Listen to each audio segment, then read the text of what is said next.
My name is Eleanor Bailey Sutton.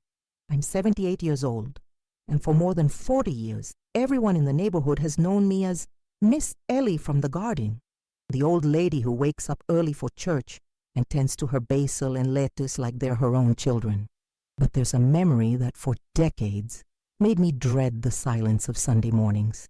Today, sitting in this wicker chair where I watched my grandkids take their first steps, I finally found the strength to speak about what I saw and what I could never forget. I never imagined I'd revisit that part of my heart where I locked away everything too painful to name. But this morning, while watering the tomatoes and listening to the sparrows fight over breadcrumbs, something broke. Maybe it was the silence. Maybe it was the unexpected visit from my daughter and the man she brought along, one I'd never seen before. There was something in his tone, in how he stood next to her, that stirred a fear I hadn't felt in decades. A very old echo. That's why I'm telling this now. Not for pity, not for praise. I'm doing it because I'm tired of fear owning my memories. Maybe, just maybe, by sharing this, I can help some other little girl in some other small town in America find her voice before it's too late. Sometimes one voice is enough to break a monster. I was born in a small town in rural Alabama, in a white clapboard house with blue shutters that my mother painted by hand. There were 3 of us kids. We didn't have much, but what we had was joy. My memories smell like cornbread in the oven, fresh-cut grass, and gospel songs humming in the warm dusk. My father, a field worker, always came home with cracked hands, but gentle eyes. My mother, soft-spoken and strong, could turn scraps into supper and silence into peace. I was 16 when the world changed. My mother got sick, suddenly and cruelly. In less than 2 months, she was gone, taken by a fever that no doctor could cure. My father, broken by grief, handed the house over to his older brother, Uncle Zach. He's here to help, everyone said. But from the moment he walked in, the house changed. A chill settled into the walls. His voice was low, his eyes unreadable. He started taking charge of everything, and when no one was looking, his touch turned threatening, especially toward me. Uncle Zach had a reputation in town. At church, he passed the offering plate, helped neighbors with their gardens, spoke like a God-fearing man, but inside our home, he watched me too closely. His words became poison. Then came the arm grabs, the whispered warnings disguised as scripture, the threats laced with holy verses. My voice disappeared, and with it, the peace in my heart. In those years, I became a shadow. I kept the house running, raised my siblings, covered my bruises with long sleeves and stories. I didn't cry. I barely ate. Fear became a roommate, until one day, Miss Velma, an old neighbor I barely knew, looked me in the eyes and said, "Child, silence is how the soul dies." Her words pierced me. I started leaving hidden notes in the flower pots, made excuses to leave the house, taught my siblings to hide when they heard shuffling footsteps. But the danger grew. Uncle Zach began locking doors, watching my every move. It all exploded one night when I tried to run away with my siblings, and he found out. The beating he gave me didn't hurt half as much as seeing the terror in my baby brother's face. That's when I knew, if I didn't do something soon, there'd be nothing left of us. I escaped months later, with help from Miss Velma and a new young pastor who had just moved to town. I didn't pack, just grabbed the boy's hands and stuffed a letter into my bra. Life after that was hard, but I chose to live. I chose to save them. Decades passed. I married, had children, but I always feared the cycle would return. New names, new faces. That Sunday, after church, I came home and saw a strange car in the driveway. My daughter was with a man I didn't recognize, and in the way she spoke, I knew she was locked in a fear I'd known too well. My blood ran cold, but this time I didn't stay quiet, because monsters still exist, and sometimes they sleep in the bed of someone we love. I remember those days like faded Polaroids, edges worn by time, but the image is sharp in my heart. Our house, sat on the edge of a cotton field in the Alabama countryside. Mornings began with the crow of roosters and the smell of fried cornbread drifting from Mama's cast iron skillet. I used to wake up before my brothers just to watch how the sun spilled through the lace curtains. The floorboards creaked beneath my bare feet, and the kitchen always felt like the warmest place on earth. Daddy worked the fields, leaving before dawn and returning with sunburned skin and dirt under his nails. He didn't talk much, but when he did, it mattered. He'd bring home watermelon slices, boiled peanuts, or sometimes just stories about the land. His voice was steady, and his quiet presence made us feel safe. Even when he was tired, he never turned down a chance to sit on the porch with Mama and hum along to the radio. Mama was the rhythm of our home. She sang while she cooked, while she sewed, while she scrubbed the floors. She had a lullaby for every tear, a story for every storm. On summer nights, she'd lay out a quilt in the yard and tell us tales of women who turned pain into power, of animals that spoke in dreams. Her voice was soft but unshakable.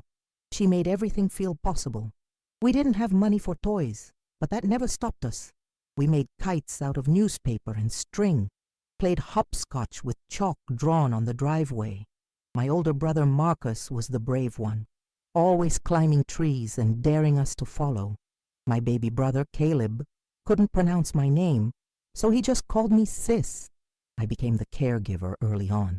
I braided hair, wiped noses, sang bedtime songs. It felt natural, like love dressed in chores. Everyone knew everyone in our town. Folks left baskets of tomatoes on your porch if they had too many. Neighbors borrowed sugar without asking.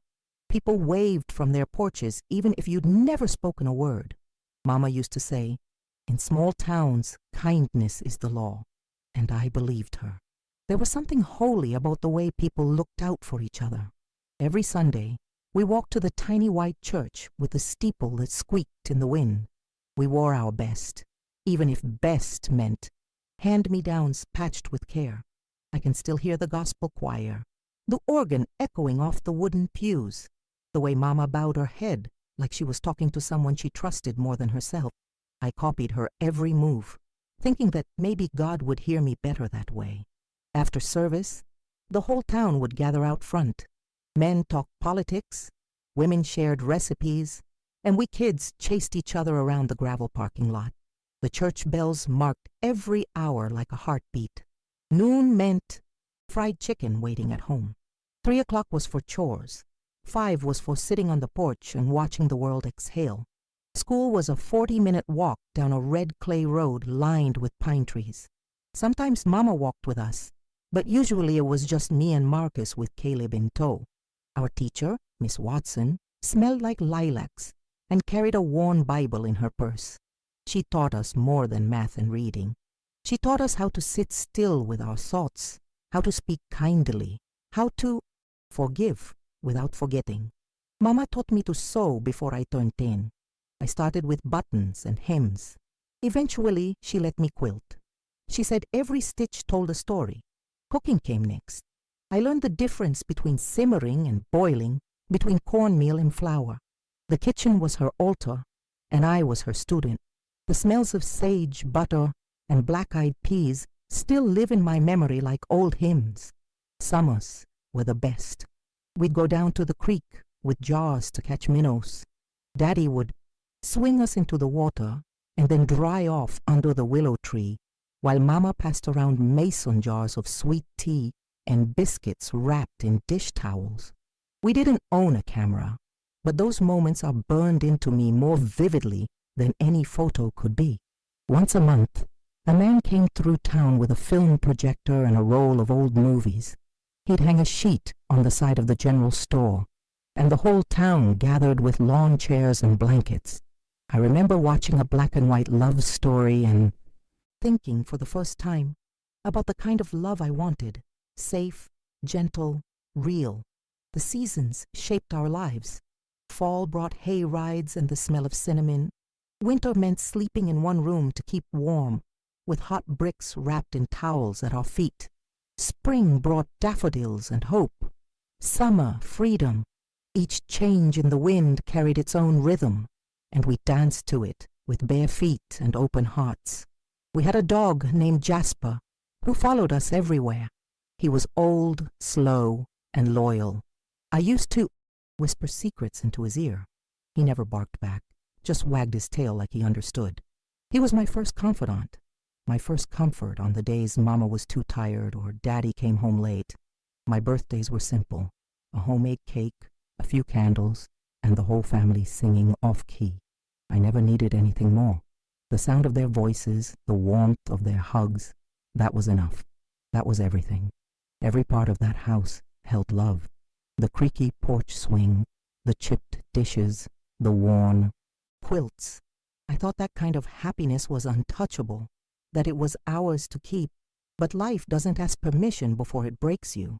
Sometimes it walks in through the front door and changes everything. Forever. Mama always said the body knows before the mind does. I remember the first time I saw her spit blood into a handkerchief. She tried to hide it, folding the fabric fast and smiling weakly. "Just the heat, baby," she whispered. But her hands trembled. Her eyes lingered too long on nothing. From that day forward, she moved slower, coughed deeper, prayed harder. None of us said it out loud, but we all knew. Something was wrong. Within weeks, she was bedridden. The house grew quiet in a way that didn't feel peaceful. Daddy brought home herbs and medicine from old folks in town, but nothing worked. I slept on the floor beside her bed, holding her hand through the night. Each morning, I hoped her chest would still be rising. Then one morning, it didn't. She was gone. Just like that. Like the sun had fallen out of the sky. Daddy wasn't the same after. He sat on the porch for hours, rocking back and forth, not saying a word. The man who once built our chicken coop with his bare hands now couldn't hold a coffee cup steady. Grief hollowed him out. He started drinking more, started disappearing. Sometimes he'd be gone all night, coming home with glassy eyes and empty pockets. I wanted to be angry with him, but I couldn't. He was broken, and I didn't know how to fix him. That's when Uncle Zach showed up, my father's older brother. He came with a Bible under one arm and a sack of food under the other. "I'll help you all get back on your feet," he said. Everyone in town called him a saint. Clean-cut, kind words, always quoting scripture. Nobody questioned him when he moved into Mama's old room. "It's just temporary," Daddy said, "until things settle." But nothing ever settled again. At first he cooked for us, took us to school, prayed with us before bed. But there was a strange tightness in the air when he was around, like the walls were watching. He didn't smile much, and when he did, it never reached his eyes. I'd catch him staring at me too long, his face unreadable. I started feeling like a guest in my own home. No, like prey. Slowly, he began taking over. He rearranged the house, changed our routines, told Daddy to rest, that he'd handle everything. And Daddy, too tired to argue, let him. Uncle Zach started telling me what to wear, how to sit, what kind of girl a godly niece should be. I stopped wearing my favorite dresses. I learned to avoid eye contact. My body became something I had to hide. One afternoon, he brushed a strand of hair off my face and said, "You've got your mama's eyes." My skin crawled. It wasn't what he said. It was how he said it. Soft, low, like a secret. I pulled away. He laughed, but that laugh chilled me to my bones. That night, I slept in my clothes with a chair jammed under the doorknob. I didn't sleep a minute. Things worsened quickly. Uncle Zach stopped knocking before entering rooms. Said privacy was a modern sin. He dictated when I could bathe, when I could read, even what I could pray. Daddy didn't see it, or didn't want to. He was gone most nights by then, swallowed by his grief and his drink. I tried to tell him once that something was wrong. He told me to stop imagining devils and good men. So I stopped talking, and I started surviving. Uncle Zach became a shadow that never left. At first, his presence was framed as a blessing. "You're lucky to have a man of God watching over you," the neighbors said. But they didn't see what I saw, didn't feel what I felt. He moved through the house, like it was his kingdom. He didn't yell, didn't slam doors. He didn't need to. His power came in quiet ways, in glances that lingered too long, in orders spoken like scripture, in the silence he demanded with a single look. He took over every part of our lives. He told Daddy to stop worrying about chores. I got it handled, he said. Daddy, drifting further into his grief and the bottle, let him. Soon Uncle Zach controlled everything. What we ate, when we prayed, who could leave the house. Structure keeps girls safe, he'd say with a smile. But I never felt safe. Not one day. The first time he touched me, it wasn't violent. He asked me to sew a button on his shirt. I sat across from him at the kitchen table, heart pounding. When I finished, he reached across and placed his hand over mine. You got gentle hands, he whispered. I froze. His grip wasn't hard, but it didn't let go either. I yanked my hand back and stood. He smiled. A girl's hands say a lot about her heart. I ran to the barn and stayed there until dark. After that, everything changed. He became more careful, but more constant. He'd brush past me in the hallway, his hand grazing the small of my back. He'd stand too close in the kitchen. He started calling me sweet girl in front of Daddy, but in private it turned into my girl. I started dressing in oversized clothes, kept my hair in a bun, walked with my head down. I tried to disappear. He began to monitor everything, my walks to school, my time in the yard, even how long I stayed in the bathroom. Decency is next to godliness, he'd mutter. One night I forgot to lock the pantry after putting up the preserves. He said I was careless. As punishment, he made me scrub the floors on my knees until dawn. I did it without a word. He used the Bible like a weapon. Every night he made me read aloud while he sat close, too close, pointing to verses about obedience, about sinful women, about sacrifice. Your mama raised you better, he'd say, laying his hand on my shoulder, squeezing just a little too long. I'd sit stone still, every muscle tense, every breath shallow. The word never felt like salvation with him. It felt like a cage. I stopped talking to kids at school. I quit going to Sunday school. I quit singing. I told myself if I made no sound, maybe he'd forget I existed. But it didn't work. If anything, it made him more fixated. You got a quiet spirit, he'd say, eyes on me like a hawk. That's rare in girls your age. I wanted to scream, but the silence protected my brothers, so I swallowed every word. My little brother Caleb started noticing. He'd sit extra close to me at dinner. He'd hold my hand under the table. Once he slipped a note into my apron pocket that said, "You look sad." I burned it that night, not because it hurt, but because it showed. I couldn't let it show. The worst nights were when Daddy was gone. Uncle Zach would turn off all the lights except for one lamp in the living room. He'd sit in his chair, calling me in to talk. I'd sit on the edge of the sofa while he rambled about the evils of women, how temptation was born with Eve. I never looked up, never responded, just waited for him to finish. Sometimes he'd walk into my room without knocking, just stood there, watching. One time he sat on my bed, said he was there to check on my soul. I kept my blanket wrapped tight around me, prayed out loud until he got up and left. The next day, he made me clean the chicken coop until my hands bled. You've been touched by darkness, he said. It's got to be cleaned out. He watched me even in church. If I glanced at a boy, he'd scold me later. If I wore a dress with a pattern he didn't approve of, he'd rip it up. Don't bring lust into the Lord's house, he'd hiss. I started wearing only gray or brown. No colors, no shapes, just fabric to cover me up and keep him away. I tried talking to Daddy again. Just once. Told him I didn't feel safe. He slapped the table and said, "That man's done more for this family than you ever will. Don't shame your mama's memory with lies." I didn't try again. That day, my last ounce of hope in him disappeared. Uncle Zach began locking me in the root cellar when I misbehaved. No food, no water, just dirt floors and the smell of mold. I'd curl up, with my knees to my chest, repeating to myself, "This is not forever. This is not the end." It became my chant, my lifeline. Then one day, while picking tomatoes, he grabbed my wrist hard. "You think you're better than me, huh?" he snarled. His breath was hot and sour. I didn't answer, just stared at the ground. He let go, but his grip left bruises that stayed for weeks. That night I didn't sleep. I laid awake, staring at the ceiling, and I knew he was escalating. It was only a matter of time.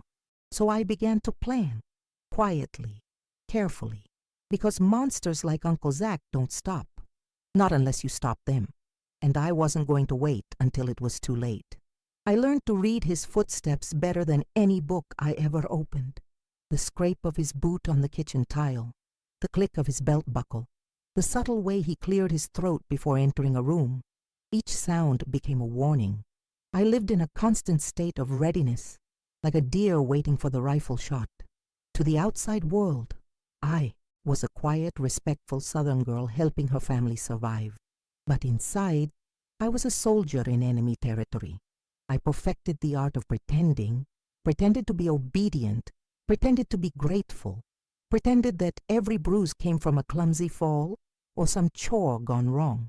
During the day, I cleaned the house, kept my brothers fed and dressed, and made sure every corner sparkled, because if it didn't, there would be consequences. At night, I barricaded my door with a chair and slept in my clothes. I didn't cry. I didn't scream. I just endured. Silence became both my armor and my prison. No one asked questions. No one saw.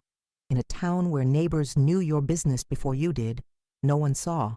Or maybe they didn't want to. I passed women at the grocery store who smiled and said, "How's that sweet uncle of yours?" I'd nod, smile back, and feel like my own face was betraying me. Every time I looked in the mirror, I barely recognized myself. The brightness in my eyes was gone. My cheeks had hollowed out. My skin turned pale. I started wearing oversized clothes, layering shirts to hide bruises and keep my body hidden. I showered at night when everyone slept, scrubbing my skin until it turned red. Nothing could wash him off of me. He never hit me in a way that would leave obvious marks. He was smarter than that. But there were times he'd grab my arm hard enough to leave purple streaks. Once, he slapped the back of my head so hard I saw stars. When I turned around, stunned, he simply said, "That's for looking at me like that." I didn't even know how I had looked at him. I began to anticipate his moods like weather forecasts. If he woke up humming a hymn, it meant he was in one of his God moods, which meant long sermons, lectures, and punishment disguised as spiritual cleansing. If he was quiet, I knew he was planning something. Those were the worst days, because quiet always came before the storm. My brothers, still so young, didn't understand. Caleb clung to me more than ever. Marcus tried to act tough, but I saw the worry in his eyes. Once he asked why I always flinched when someone touched my shoulder. I told him I had a sore muscle. He didn't believe me, but he didn't ask again. He just started sitting closer to me at dinner, his little hand brushing against mine like a silent promise. The root cellar became my punishment place. If I disobeyed, if I talked back, or even if I forgot to pray before bed, he'd lock me down there. No light, just dirt, spiders, and the sound of my own breath. I'd crouch in the corner whispering to myself, "This won't be forever. This isn't who I am." I had to keep saying it, because otherwise I would have believed what he said, that I was nothing without him. I kept a journal hidden in an old Bible Mama had given me. I wrote things I couldn't say out loud. He touched me again. I'm scared he'll hurt Caleb. Daddy's gone, even when he's here. Sometimes I didn't write words, just drew lines, over and over. Some pages had nothing but a single word, help. When I needed peace, I went to the pecan tree behind the barn. Mama used to sit there, shelling nuts and humming. I'd close my eyes and try to feel her presence. I imagined her saying, "Hold on, baby girl, just hold on." The tree became my sanctuary. I buried secrets there. Notes, torn fabric, even a broken hairpin he once tried to take from me. One night I found a baby rabbit limping near the woodpile. I took it in, fed it lettuce from the garden, and hid it in a shoebox under the porch. It gave me something to love, something soft and small and alive.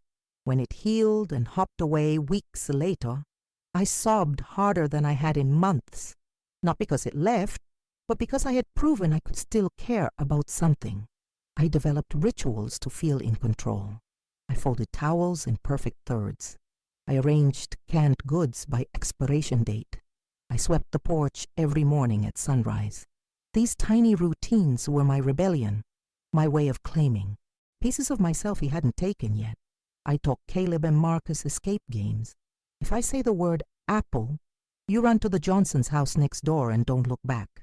If I hum the Jesus Loves Me chorus twice, go hide under the bed.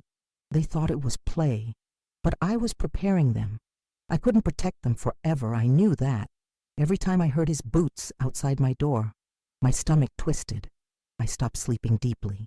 Any creak in the floorboards made me sit up straight in bed. Some nights, he'd just stand outside the door, breathing. Other nights, he'd knock and say, "You still praying in there?" I'd answer, "Yes, sir," even when I wasn't, especially when I wasn't. I stopped going to church. Couldn't stand the smell of the wood pews, the sound of the hymns, the way the preacher's voice echoed like Uncle Zach's. Religion had become his disguise. I wanted nothing to do with it anymore, not if it meant people like him got to hide behind it. One afternoon, Miss Velma across the street caught me throwing out garbage and said, "Child, you look like a ghost." Her voice wasn't judgmental, just sad. She handed me a jar of fig preserves. "You holler if you need anything, you hear?" I nodded, took the jar. That night I ate the whole thing with a spoon, tears mixing with the sweetness. It tasted like hope. I clung to tiny joys like lifelines. A bird singing outside my window, the feel of warm laundry, the way Caleb still said good night in a sing-song voice. I told myself, "You're still here. You're still breathing." And I was. But I knew something had to give, because a girl can only carry silence for so long before it starts to scream. It started with a paper scrap, folded so small it fit behind a loose floorboard under my bed. On it, I wrote one word, resist. I didn't know why I wrote it. Maybe to prove to myself that I still could, that I wasn't completely gone. It was the first thing I had done in months that felt like it belonged to me, not him, not fear, just me, a girl with one word and a tiny hidden fire inside. I began watching him closer, not with fear, but with strategy. I learned his rhythms, how long he stayed at the feed store, how much liquor it took before he slurred, what songs he hummed when he was in his darkest moods. I tracked his patterns like I was studying for a test. And slowly, I stopped reacting. I started preparing. When he was away, I'd lead Caleb and Marcus through pretend games that were really drills. If there's a fire, what do you grab first? If I say run, where do you go? I turned hide and seek into survival. I gave Marcus a key to the shed behind the barn, showed Caleb how to unlock the back gate. They thought it was all fun, but I was building our escape without ever saying the word. I started leaving little signs in plain sight. A ribbon tied around the porch rail, a rock shaped like a heart on the windowsill. Things only I understood. Proof that I was still thinking, still fighting. I even carved my initials into the underside of the kitchen drawer. It felt like saying, I was here, I lived, I mattered. Miss Velma became my safe place, even if she didn't know it. I started helping her water her garden in the afternoons. She'd hand me a glass of lemonade and talk about her late husband or her arthritis, or how young people didn't sing enough hymns anymore. But sometimes she'd pause, look at me real close and say, "You got quiet eyes, child. Too quiet." I'd nod, sip the lemonade. She didn't push. She just stayed. One afternoon, she gave me a handkerchief embroidered with sunflowers. "For the days you forget the sun's still out," she said. I kept it in my pocket every day after that. It became my armor. When he stood too close, when the cellar door slammed shut behind me, when my hands shook too hard to cook, I'd press that soft fabric and remind myself, someone sees me. I also started faking sickness, headaches, nausea, fainting spells, anything to keep him away, to buy myself time. It worked sometimes. Other times it made him angrier, said I was playing weak like all the Jezebels in the Bible, but if it bought me a single hour of peace, it was worth it. I left a note once, hidden inside a jar of sugar at Miss Velma's house. I didn't sign it, just wrote, "If something happens to me, look after the boys." I didn't know if she'd ever find it, but writing it made me feel like I had a plan, like maybe I wasn't just surviving, I was trying to live. Caleb started asking harder questions. "Why don't you smile anymore? Why do you always check the locks?" I told him I was just being careful, but he knew. I saw it in his eyes. One night I found a crumpled piece of paper under my pillow. In shaky handwriting it read, "You're brave, sis." I kept it tucked in the hem of my mattress. I found refuge in the pecan tree again. I'd sit there after supper, watching the wind move through the leaves. I'd whisper to Mama like she could hear me, tell her what he said, what he did, what I was planning. I could almost feel her hand on my back, her voice in the rustling branches saying, "Keep going, baby. You're almost there." My body started reacting differently. Instead of shaking when he entered a room, I'd go still, cold, focused. I knew where every exit was. I had a kitchen knife hidden in the flour bin, a slingshot wrapped in a towel under the bed. I wasn't ready to fight, not yet, but I was ready to run. One night, while washing dishes, I heard him coming up behind me. Instead of freezing, I kept scrubbing. I didn't flinch when his shadow passed over mine. He waited for a reaction. I gave him none, just kept my hands moving. That was the first time I realized he needed my fear more than I needed his mercy. I started humming, softly, songs Mama used to sing. Sometimes Amazing Grace, sometimes just a lullaby. It wasn't for him, it was for me, to remind myself there was music still inside me, that he hadn't taken it all. I left. Another note, this time in a hymnal at church. "Look closer. Eva wears Sunday shoes." I didn't stay for the sermon, I just walked out. But I imagined someone finding it, reading it, starting to see.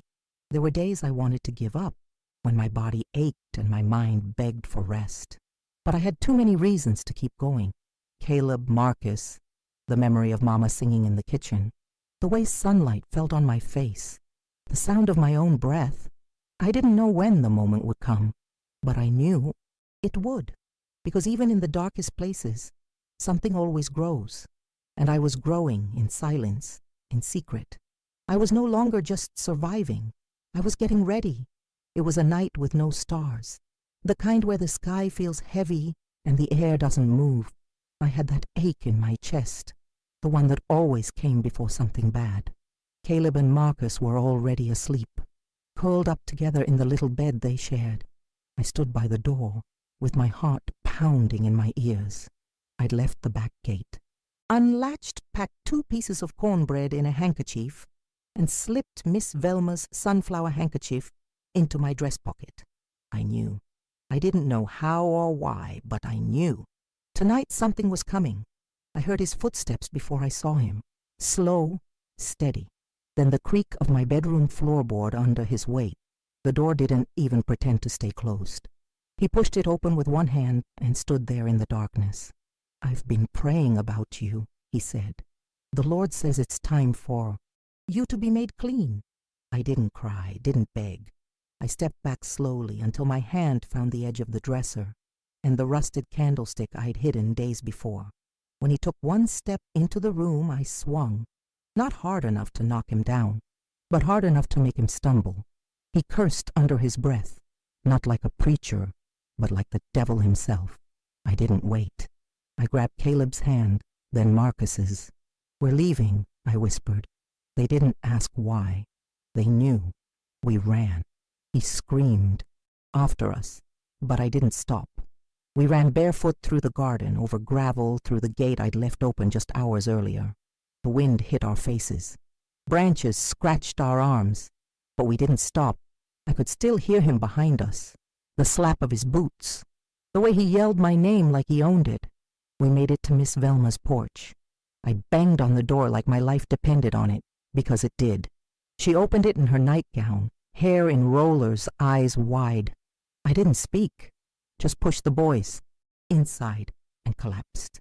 I remember her arms wrapping around me, her voice soft but fierce. "It's okay now, baby. You did good. You did real good." I don't remember falling asleep. Just remember the feeling of being safe for the first time in years. The next morning, everything was quiet. No yelling, no threats. No boots pacing outside my door. Miss Velma made us breakfast.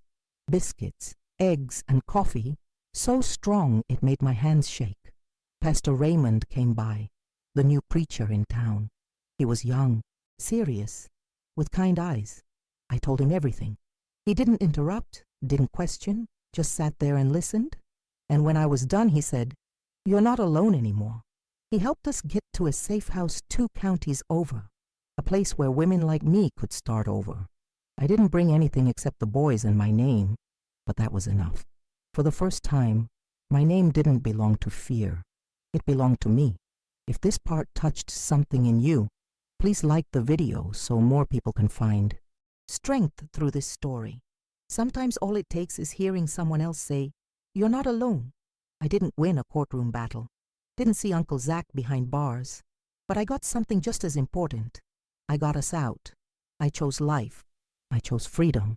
And I promised myself from that day forward, I'd never let anyone take my voice again. I never saw Uncle Zach again. Heard through whispers that he left town not long after we did. Said I was troubled. Said I ran off with a bad crowd, but I didn't care what stories he told. Because I had my own now. A true one. One where I lived. One where I saved my brothers. One where he didn't get to write the ending. Life wasn't easy after we escaped. We stayed in shelters. I cleaned houses during the day and studied at night. Caleb had nightmares. Marcus stopped talking for a while, but little by little, we built something. A life. A home. Eventually, I got my GED. Found steady work. We laughed again. Ate meals together. Slept without fear. Healing didn't come fast, but it came. I married a good man. Quiet, gentle. The kind who never raised his voice or his hands. We had kids, then grandkids, and now here I am, an old woman with wrinkled hands and a heart full of stories. I grow vegetables, I feed birds, I watch my grandchildren play in the same kind of yard I once ran barefoot through, and every night before bed, I thank God that I chose to run, that I chose to speak. The day I saw my daughter standing next to that man, too quiet, too still, something in me rose up. I recognized the look in her eyes. I knew it before she ever said a word, so I stepped between them. I didn't yell, didn't cry. I just said, "Not here, not her, not again." And in that moment I became everything I once needed. A shield, a voice, a mother unafraid. You see, monsters don't disappear. They change faces, wear new clothes, show up in new towns, but I'm not 16 anymore, and I'm not afraid of the dark. Not when I've lived through it. Thank you for listening to my story. If it meant something to you, please like, subscribe, and share it. Your support helps me keep telling stories that matter, and I'd really love to hear from you. What did this story stir in your heart? Have you ever known someone who found their voice after being silenced? Tell me in the comments, because every voice matters, and sometimes just hearing one story of survival is enough to light the way for someone else.